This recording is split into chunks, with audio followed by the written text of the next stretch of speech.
Good afternoon. Welcome everyone to ArcGIS Android SDK or Runtime SDK for Android, building apps. My name is Dan O'Neill, and this is Rama Chintapalli. We are product engineers on the Runtime Android team, and we welcome you and hope you're having a great conference.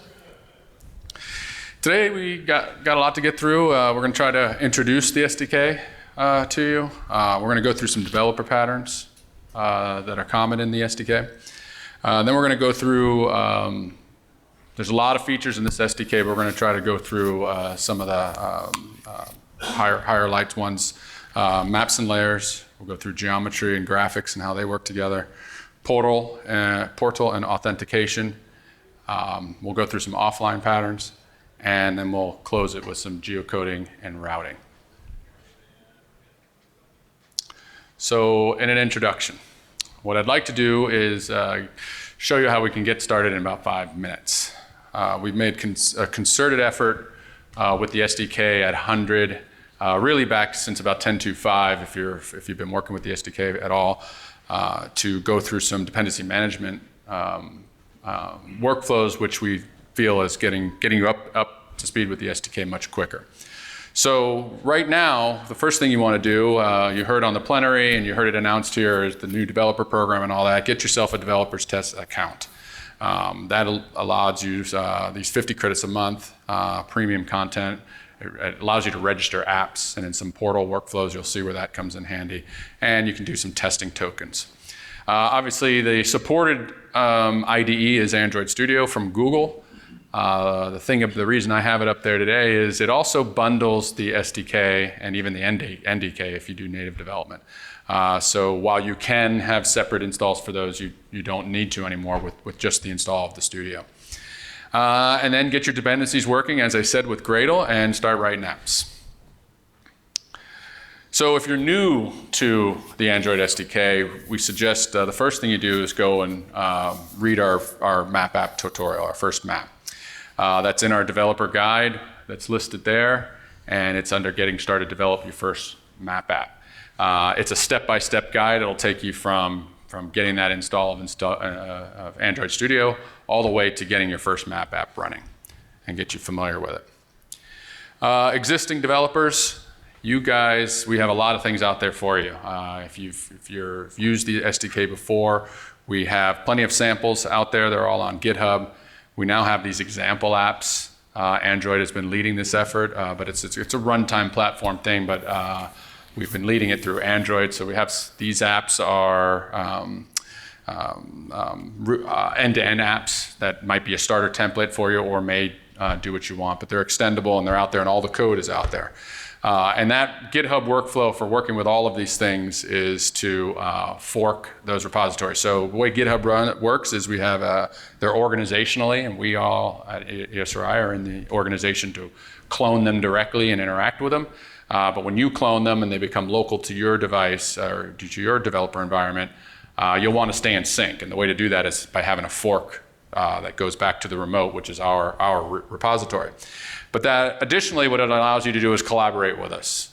You can contribute, you can extend things obviously, but you can also contribute by putting pull requests in. We accept them, we love to review them and share with you. Another thing to do, by the way, we have a Esri GitHub.io site. If you do the hashtag Android, you'll see just a bunch of repos that not only from the runtime, but from others who have put in there. Again, easy with Gradle now. It's basically, we have a public repository out there.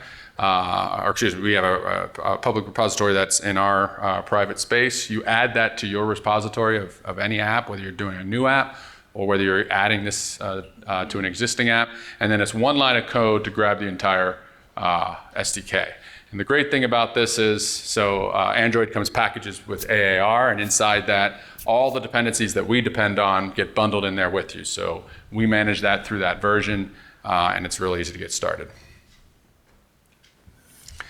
Mention about resources. So we've worked hard to try to provide a lot of resources to developers, starting with the developer site under Android there. It has doc, API reference. It does have a downloadable SDK, but we recommend Gradle. Another thing to note about Gradle is it's a one-time hit too, because it's a Maven cache. So once you've got the SDK through Gradle, you're working locally with the SDK. But there's also application support and obviously all the GitHub stuff we talked about, and then a couple others. We follow a couple communities. We have the GeoNet community with that link there, and there's a growing community on Stack Exchange that uses this ArcGIS Android hashtag that we follow as well. So look there for some answers and to collaborate with us. And that's about it. Now I want to talk about some of the features that you get with this SDK. Obviously, it's an SDK to build toward Android devices and everywhere where Android's going, right? We test against Wear. We've done some auto testing, Android OS, Chrome OS, things, wherever Android apps can be deployed. And obviously, we're a mapping company, so we visualize geographic data with maps, layers, and graphics and features. You can identify on them, query on them, display that information somewhere in a pop-up or a call-up. You're hearing a lot about this, but we're sharing maps now with 100 all across the platform. You can do that through the API. You can go fully offline in a platform perspective with data. You can do routing and geocoding offline. And there's a lot of analysis, and then we have a local geometry engine which really fuels the entire system. And then there's a couple patterns we're going to go over today that's new to 100, and that's loadable resources and async APIs with a concept of listenable futures. So if you haven't heard about those, we'll talk about those next in developer patterns. So let's talk about loadable. So this is a web-based API with 100. It's always been with our Android API, and so you got to be careful about when you go out on the web over the wire and start getting resources and things like that. Android provides async task. In the previous releases, we sort of did some of the async tasks for you, or we allowed you guys to decide whether you wanted to do Android framework or not. Well, we've come up with the loadable pattern now that goes and does this this asynchronous calls for you. So a bunch of classes are what's called loadable, and there's a pattern to dealing with them when they're loadable, including map, portal items, features, geodatabase. And this really enhances the API and simplifies the API and provides a generic way across all of these asynchronous tasks to use it. So it's a common pattern and a repeatable pattern. So here's some of the interfaces. The important thing here is it's asynchronous. It has a pattern for loading errors. It can reload when failed. It actually has status, load status there. So you can reload when something fails. It supports chaining of loading, so you can do multiple type loading and keep that going on. And it's all through the use of listeners.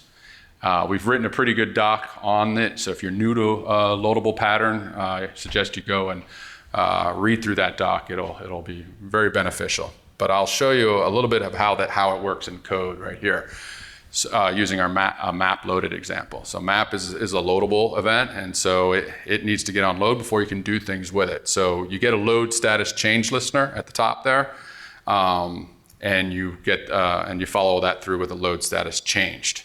Now in that you can get a status on it, and those statuses was that interface I showed you before, where you can do something based on what state the map is at. Is it loading? You can update a box saying it's loading. You'll know if it's failed to load, whether you need to retry or not, whether it's not loaded, there's been a problem, or when it's loaded and it's ready for you to use. And then at the very end, you'll notice, and we'll get into this a little bit more too, but then we set that map on a map view, and we'll talk about that a little bit later. So that's basically loaded, and this is consistent through all the loadables, right? You get the status change listener, listen for it, and wait till it's ready to be when it's loaded. Next pattern I want to talk about is a ListenableFuture pattern. So this is an asynchronous method as well, and it basically goes on a promise to return a result to you. So you go out and you get something, you create an object that's sort of a proxy or a wrapper of that, and you wait, and it's a promise that it'll be filled, and you wait for it, and when it's ready, you can use it. This simplifies asynchronous programming, and it has a standard pattern for exceptions when there's issues when that promise is kept, and we can take care of all that executing on background threads. With Android, we want to be obviously careful on what threads that's going on. That all happens here. So the interesting thing here as well is we have this concept of a done loading listener. So you set that listener on there and you call get, and that get is what's going to populate the proxy object that you've set up waiting for that promise to be returned. So a code example of that is LocatorTask here. So we have a code over here that goes through that process. Again, that future, just keep in mind that when you set that, it's really a wraparound object that's not there yet. But basically you create this, in this example, a geocode future. That future returns a geocode result, right? So that promise will be a geocode result that's available to you. Once you get that, you do get that with the geocode future.get, as I was stating in the slide earlier. And then at the end, you'll see the load async. So there's load async methods on all of these to get the transaction going. And the final pattern, you'll see this a lot in the API too, it's a listenable list pattern. So it's a mutable pattern where you bind to data. So you add a listener to know when content's changing, and you get that content, and then you add onto it through a listenable list pattern. You'll see this a lot in graphics and graphic overlay. It's very a lot of layer lists, sub-layers, that sort of thing. And we'll look at an example of that in code. A little bit simpler, but it catches some of our developers that have come over from 10 where this was not the way to do things. But essentially, when you get a graphics off a graphic overlay, it returns that listenable list of graphics. Now that you have that list, you can either get the existing graphics that are there, or it could be an empty list and you just start adding your graphics. Once you're done adding your graphics, you add that overlay to the map view in the same way, right? You get the graphic overlay from them and you add it as a graphics overlay, and then it's viewable on the map view. So you'll see that a lot common, and once you get used to it, you'll be reminded of it. Any questions on some of those patterns, or are we somewhat familiar with that type of asynchronous programming? Again, read that loadable doc, and we'll take any questions about it. You'll see a lot of it in the code we show today. It's throughout the API. So let's talk about maps and layers. So we have split map and the map out of the map view. So in the 10.x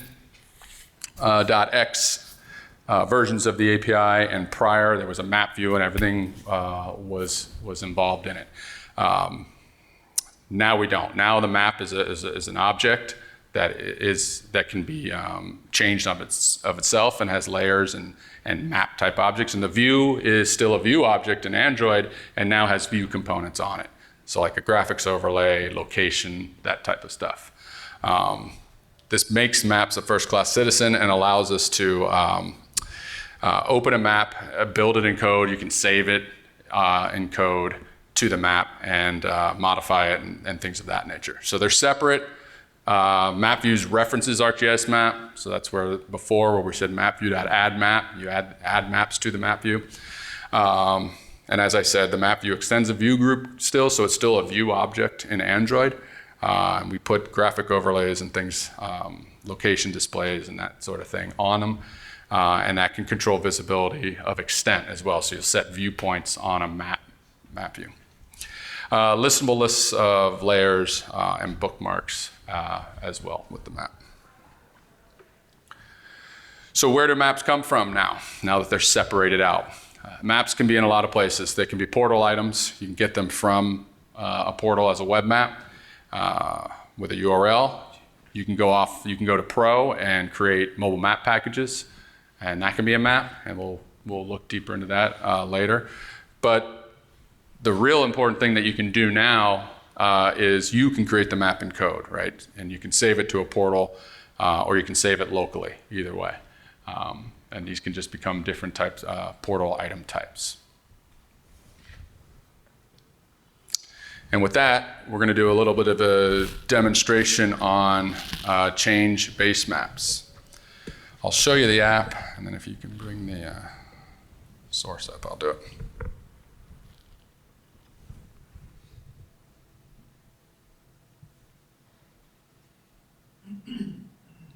Thank you. All right, so change base maps.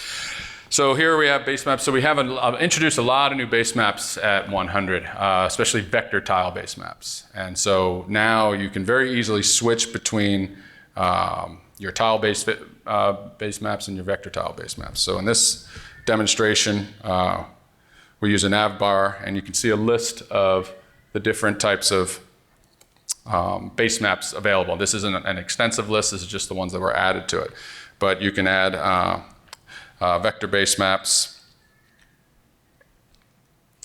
and see that and work with it, gray canvas, and so on.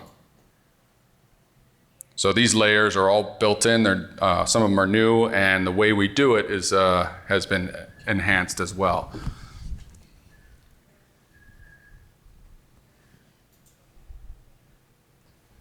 Do you want to step through that code for me?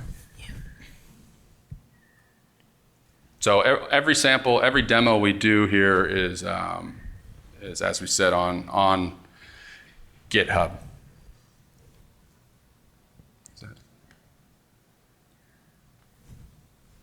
Right. Yeah, if Rama, if you can step through that, would be great.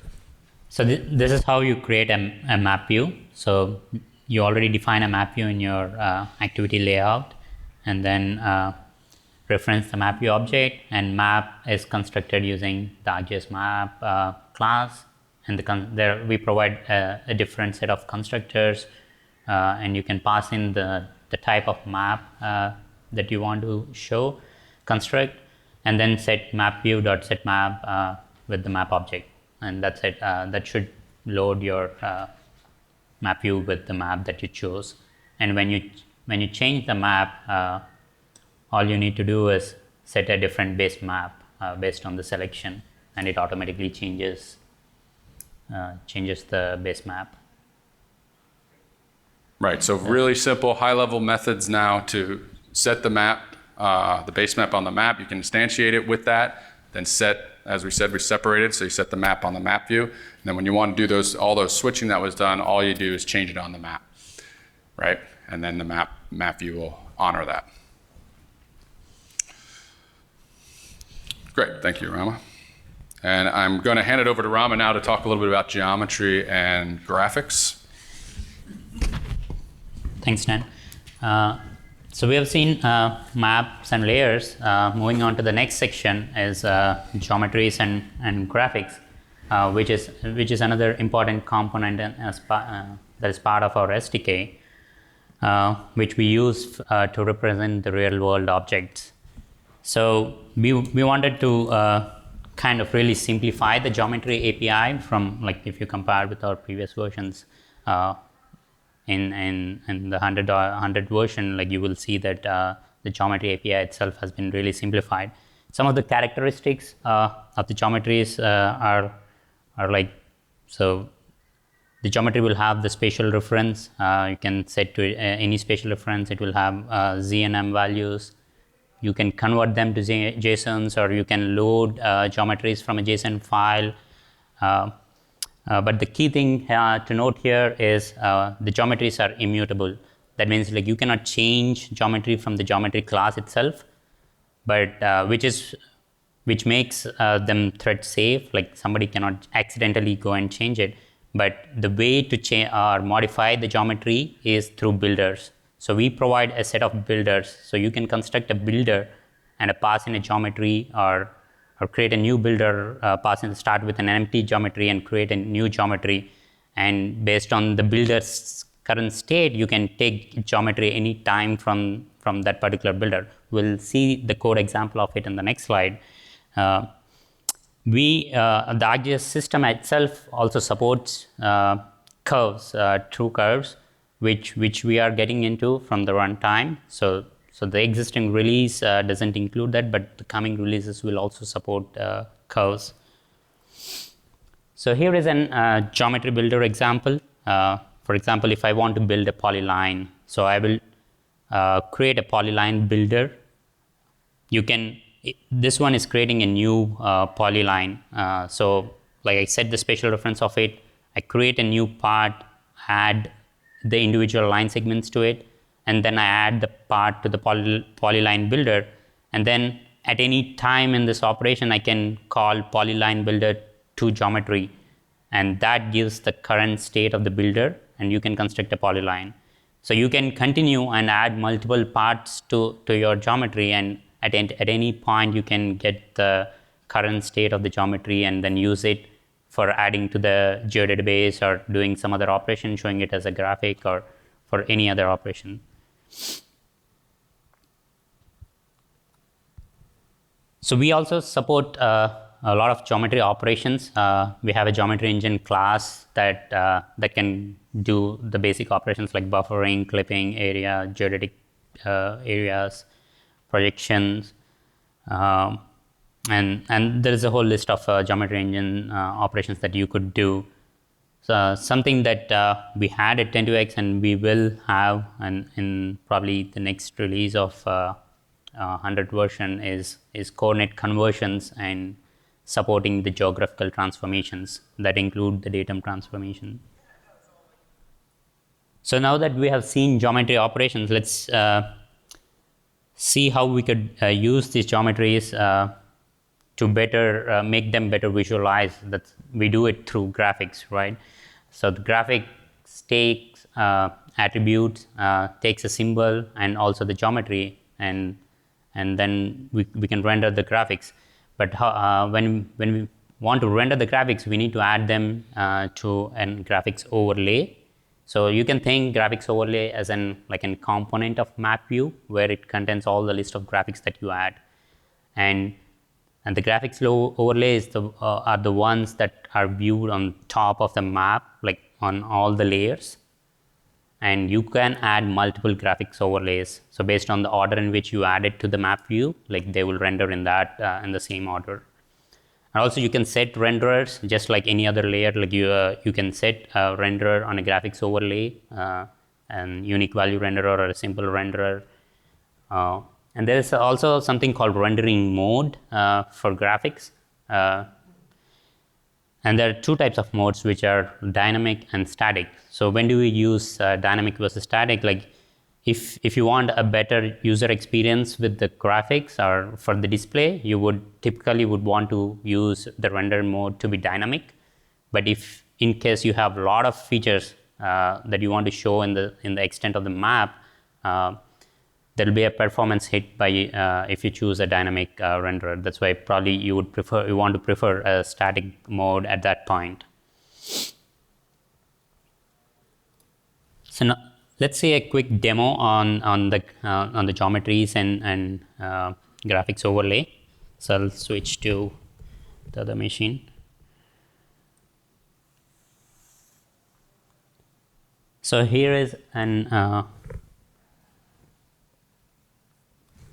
here is a map sketching sample that we have, and all the samples are available in GitHub. So you could see that I can add a point, or I could add a polyline. So what is happening is we are constructing the geometry, we are assigning a symbol to it and adding that graphic, and we also constructed an graphics overlay. So we are adding those graphics to the graphics overlay.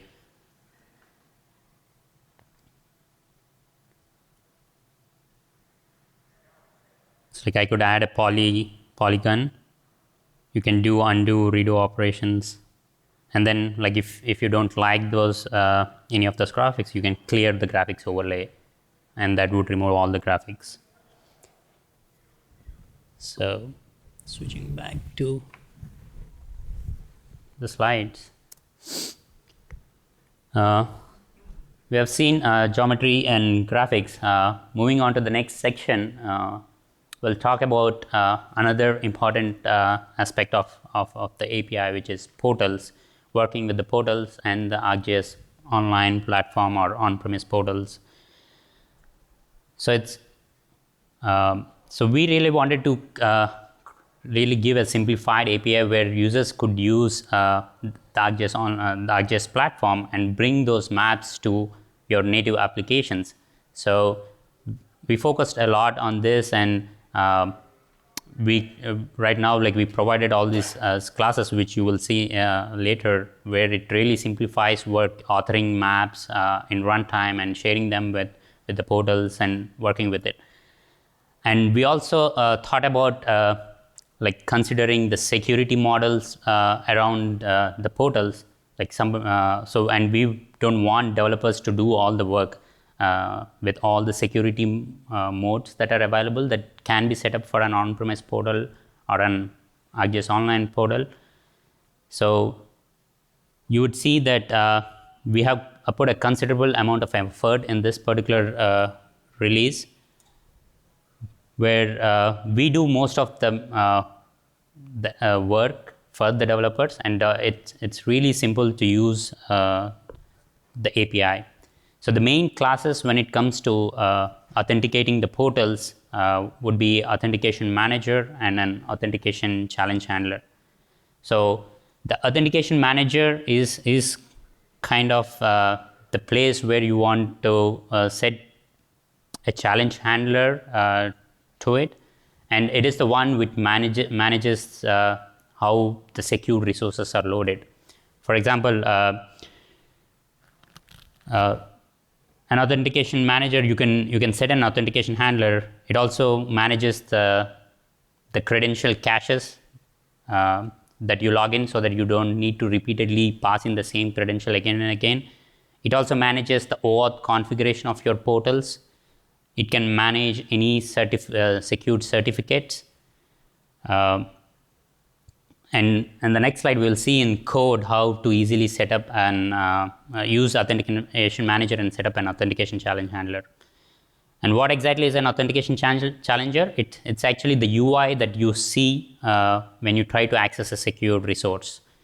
So whether it's a token-based or an PKI secured service or an integrated Windows authentication secured service, no matter what, we take care the access for those secure resources through the API. So here is a default authentication challenger that you can set. So when you create a map on an onCreate, you can call Authentication Manager and call this static method set authentication challenge handler, and you can pass in a new default authentication handler and pass in a context to it.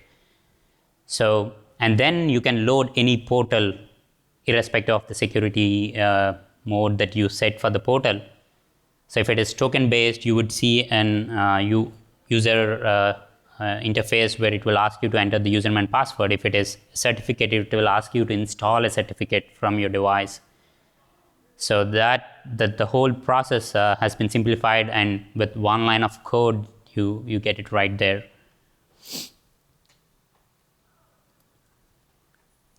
We also had a special consideration for OAuth configuration for your portals. So the way you do OAuth configuration today is like you create an OAuth configuration by passing the portal URL and the client ID, and use the default authentication handler that we set like in the previous slide.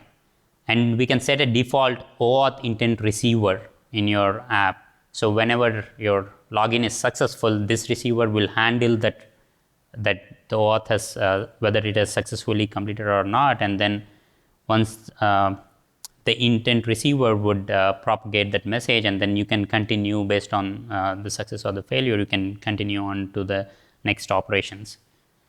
That's one way of using OAuth configurations. There is another way. If you are using default authentication challenge handler, the ones I mentioned above are the steps, but you can always use OAuth login manager as well to exclusively launch the web page for OAuth login, and then you can do the same things that you did before if you choose not to use the default authentication handler. So here is a code example. How would you set an OAuth configuration? So you set an default authentication handler to an authentication manager, and you create an OAuth configuration where you pass in the portal URL, client ID, and a redirect URI. So again, to understand what a client ID is, like whenever you're trying to access any portal from an application, you create a temporary application in a portal, you register that application in the ArcGIS.online or the portal, that when you register the app, it gives you a client ID. That's the client ID we are going to use, and you can use a custom redirect URI, or you can use the default one that the ArcGIS Online provides, and that way you can create the OAuth configuration, and all you need to do is call add OAuth configuration to the authentication manager, and then we handle everything for you. So we have looked into the first part of logging into a portal or accessing a secured resources. So what exactly do we provide in the portal API? We know that it's the developer's gateway to access all the portal information from whether it's on ArcGIS Online or on-premise. The key classes that we are providing are portal user, portal item, and portal group. Portal is the object that actually connects to the portal and has the portal information. Portal user is the user who has logged into, it has the information related to the user who has logged into the portal, and he can search the content or get the items of that particular user. Portal item is an item on the portal. It can be a web map or a feature layer or a mobile map package or any item. Portal group is the class to get the groups that you create or manage the groups in your portal. Some of the workflows, we'll go through some of the workflows. Like, we have really simplified and provided simplified methods on each of those classes that I mentioned before to search the content and get the groups, or to create a new portal item or modify them or share with different groups. So we have different sets of method or simplified methods to do those on each of those key classes that I mentioned before. So another portal workflow would be so we saw a base maps that can be added as an operational layer from a layer URL, but someone can configure base maps on their portal, and if they want those base maps, we provide a simplified base map queries on a portal that you can do. For example, if you get the portal info and get the base map gallery group query, it returns you a portal query parameter object with the exact query that matches that is required to get all the base maps that are configured for that particular portal. So in that way you can access the foundational content, the featured groups that you see in ArcGIS Online, or the base maps that you have configured. We can use this really useful methods to get those queries. So the next workflow is accessing users' content. Once you log in, typically on a native app, you want to, there's a lot of content in the portal. You want to see the ones that are useful to you. So we have these convenient methods again, like you can fetch content for that particular user, or you can fetch content that is in a particular folder that is accessible to that user. And also you can get the groups that a particular user belongs to and information like that. So with that, let's see a simple demo where you can create a map in runtime and save it to a portal, and we will use the OAuth authentication. So switching back to my computer.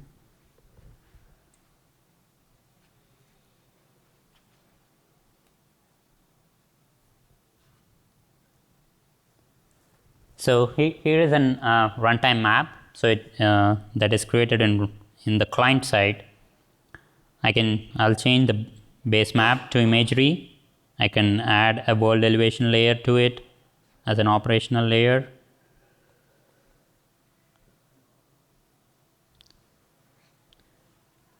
So now I created a runtime map. Now I want to save it to a portal so that I have access to. So I can click on a save button. You can see the code that I showed before. I just set an OAuth configuration added that would point me to a browser to log into my portal.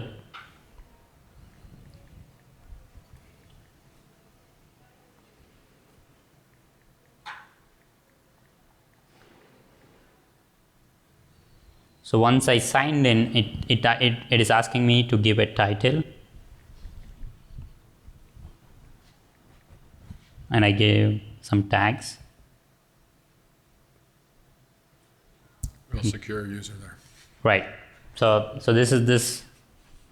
And then I try to save the map. So the map has successfully been created. So if I go to my organization and refresh the content. I think it's part of a different organization I have. Demo. Yeah.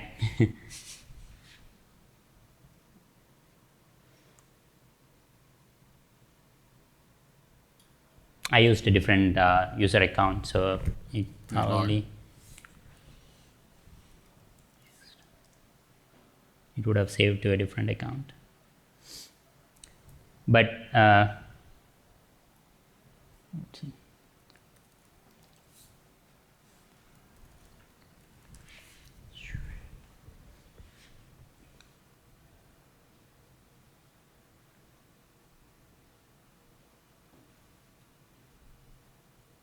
So you can see the demo app that we created.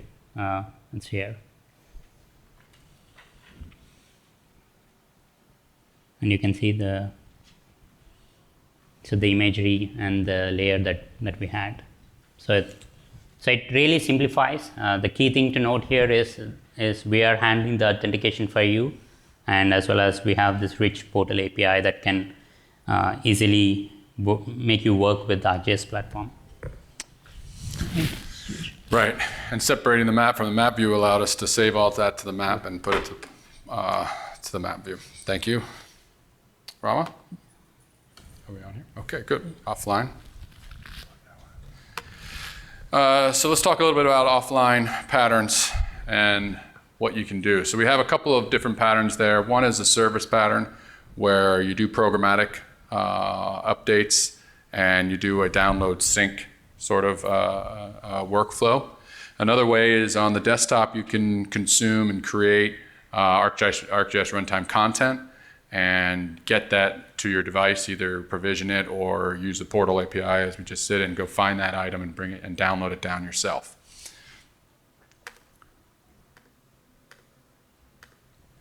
So part of that desktop pattern is a mobile map packages, and these are ways that you can share base maps and maps in a single file, a single MMPK file. And they're optimized for mobile applications, right? And they can be shared with, as I said, shared with organizational accounts to allow you to connect, find them, and download them, and sync the MMPKs, not in the same way you would do a service pattern, but just know when they've been updated and re-download them. Common use cases with these also involve navigation and geocoding, so you can put custom locators and custom networks into that single file as well. Now, the ways you work with... I think he has a question. Go for it. I'm just going to ask, can you execute a selection against a feature layer in a mobile map package? Yes. Yeah. He asked if we could execute a selection against the features in there, right? Okay, so how do we deal with these mobile map packages? Again, they're going to follow some of the patterns we've been talking about that's loadable. So you can provide a path or a URL that we do at the top there to instantiate a mobile map package. Then we add a done loading listener because it is loadable. Once we know that load status is loaded, we can start getting the maps. Now, the interesting thing about a mobile map package is it's not restricted to one map. You can have multiple maps in one map package. So you can want to get all the maps. And then you can get all kinds of other information, right? When it was created, descriptions, thumbnails, all that sort of attribute data and metadata you can get from that, and you can populate things. And then at the very end, when you're done collecting all your stuff, you load that map async. And so the demo I want to show you that does that, that code.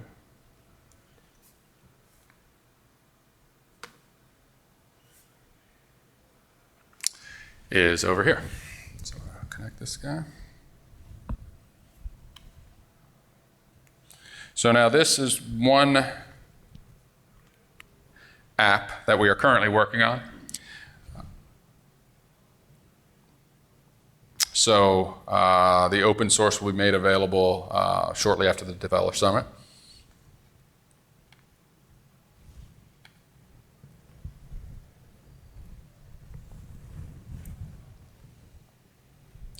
And the idea behind this app is to go and be able to connect to a portal, bring in your mobile map packages, and work with them offline. So right now we're just doing the offline portion of the app, but you can see that this is a Naperville Water Company map book, and it has 3 maps. And it's giving you information about when it was downloaded, when it was created, the size of it.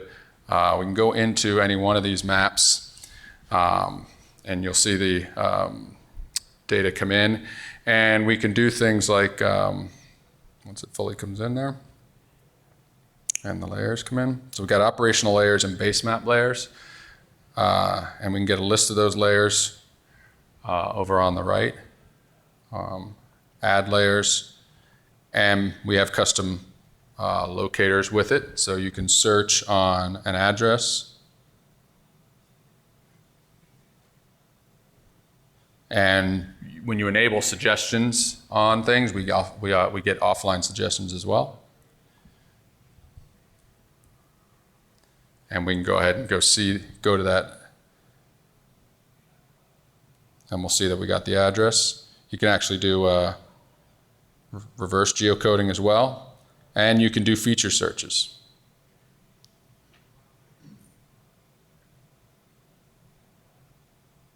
If you know the feature types, you can go get a water type and actually search on a feature. There we go.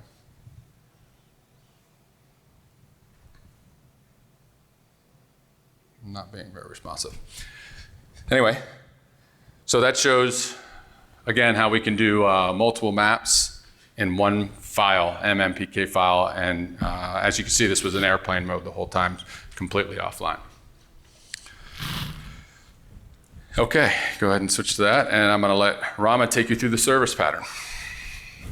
So we saw the desktop pattern with mobile map packages. So we can take our content offline with service pattern, and we provide a convenient classes, namely for a geodatabase sync task. If you want to generate an offline geodatabase and do edits to it, and you can sync those edits back to the service. So everything is provided by the geodatabase sync task.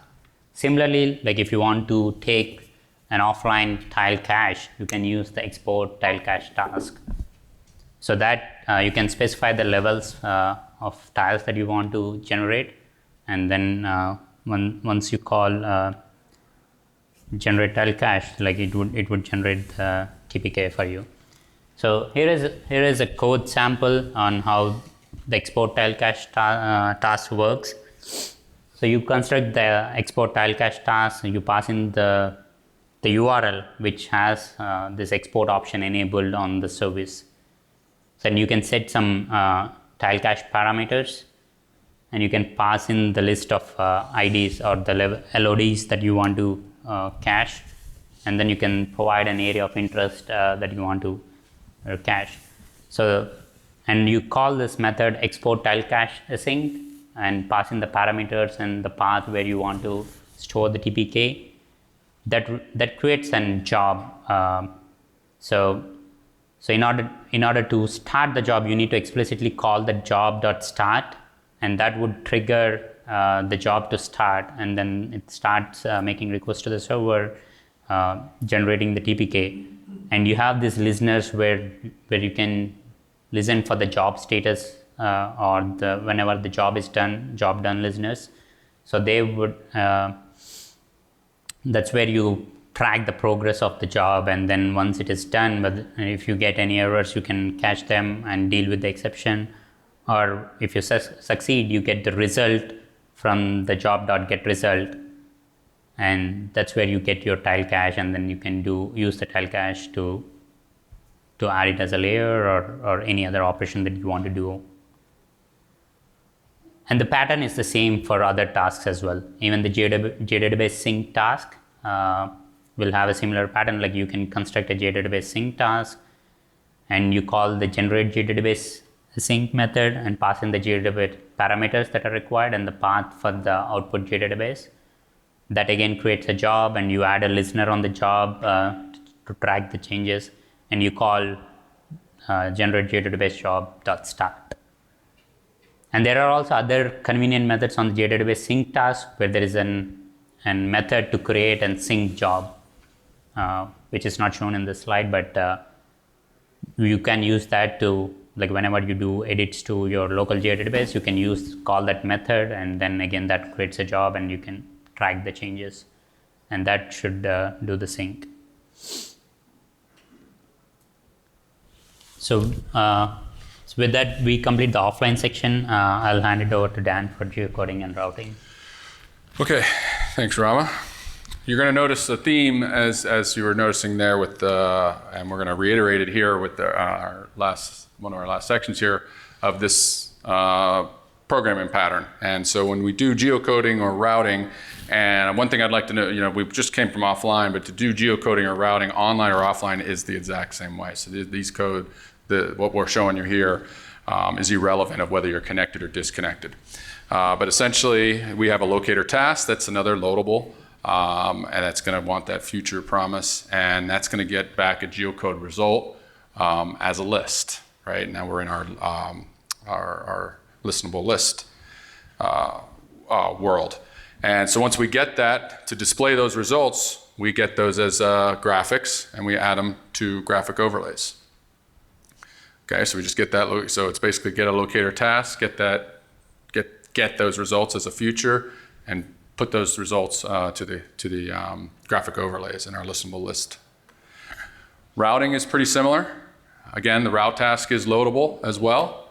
It does another future promise for route parameters. That comes back as a list, and once we get that, we can get and add stops, right, if we need to. And then we call solve async. And when we solve async, that is going to come back to us as a route result, also as a list.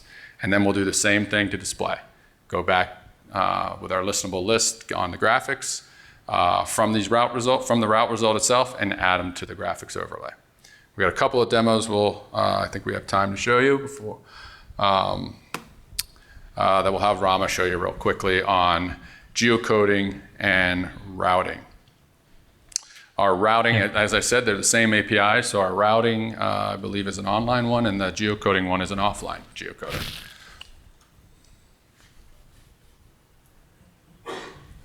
Again, here is another sample from our list of samples where you can find a route between two points.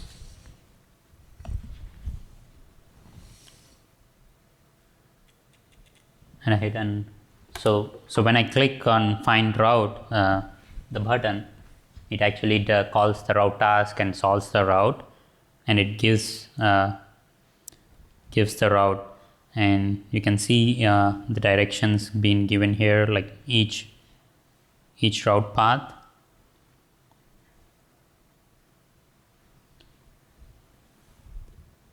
So again, it's using the API.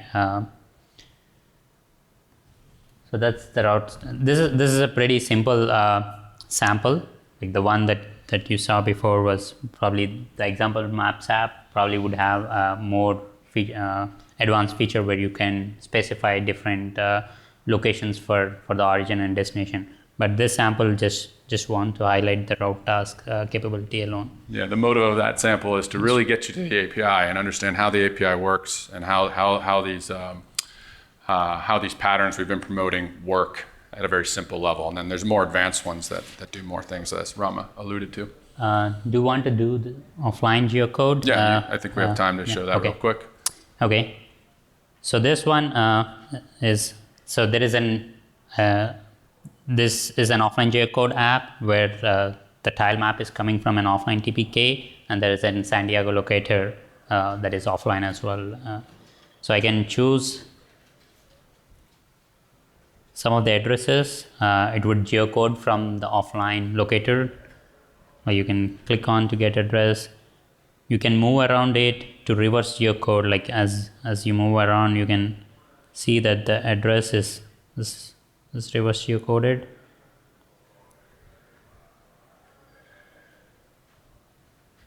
Right, so a couple differences here is that the one from the MMPK, you had the locator in that single file. This is using an actual separate locator with a separate TPK. So still another offline workflow, same API. Yeah. Okay, great. Thank you, Rama. Okay, so that's everything that's in the current API. With the last couple minutes we have here, let's talk a little bit about what's coming. We are going to be supporting the ArcGIS platform at the web map layers specification.